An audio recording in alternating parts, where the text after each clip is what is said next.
So today, we're going to dive into polycystic ovarian syndrome, or PCOS, but we're looking at it from a really holistic point of view. Using our source material, we're going to connect the dots between your hormones, your diet, and even yoga to really understand how all these pieces fit together.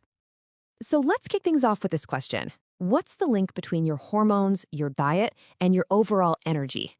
The article we're exploring today suggests they are way more intertwined than you might think. And figuring out those connections, well, that's seen as the key to managing PCOS. Okay, so before we jump into any solutions, we've got to get the basics down.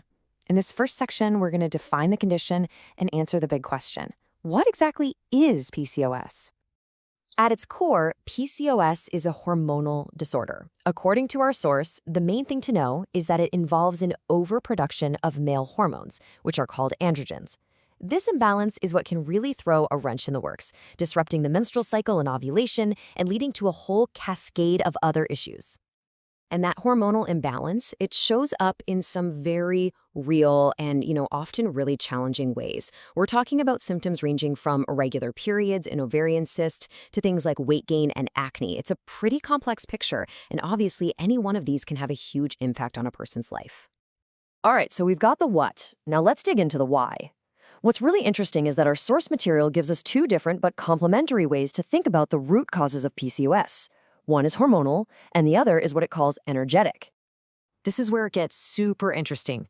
The source lays out these two perspectives right next to each other. So on one hand, you have the hormonal view. This is where insulin resistance causes the body to ramp up production of those male hormones, the androgens. But then, on the other hand, there's this energetic view. This perspective suggests a blockage of the Swadhisthana chakra. That's the energy center in the pelvis that's thought to be tied to our emotions and creativity. A blockage here is said to lead to reproductive issues. It's pretty fascinating that both of these paths, from two totally different viewpoints, are said to end up at the same condition. So if the causes are coming from different angles, it totally makes sense that the approach to managing them should be multifaceted too. First up, let's see how the practice of yoga is presented as a powerful tool for finding some of that equilibrium. And this ties right back to those two root causes we just talked about. The idea here is that yoga can actually target both. From a physical standpoint, it's a great way to release stress, which we know can mess with hormones. And then from that energetic standpoint, it's said to help balance that Swadhisthana chakra. Pretty cool, right? The source even gives a super practical 5-pose sequence to get started. It starts with a butterfly stretch to help open up the hips, then moves into a seated forward bend for the spine, and a bridge pose to build core strength.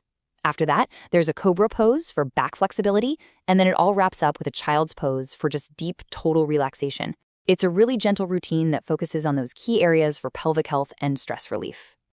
All right, movement is one piece of the puzzle, but the other huge pillar in this holistic approach is nutrition. So let's take a look at the dietary recommendations for managing PCOS symptoms through mindful eating. So the main goal here is what's called a low glycemic index diet, or low GI for short. And hey, remember when we mentioned insulin resistance from the hormonal view? Well, this is the direct dietary answer to that. The whole idea is to pick foods that don't cause those big spikes in your blood sugar. That helps manage insulin levels, which in turn can help get those hormones back in check. And the source gives us a really clear roadmap for this. The do's list is full of great stuff like leafy greens, broccoli, fiber-rich carbs like oats, and healthy fats from things like olive oil. But the don'ts list is just as crucial.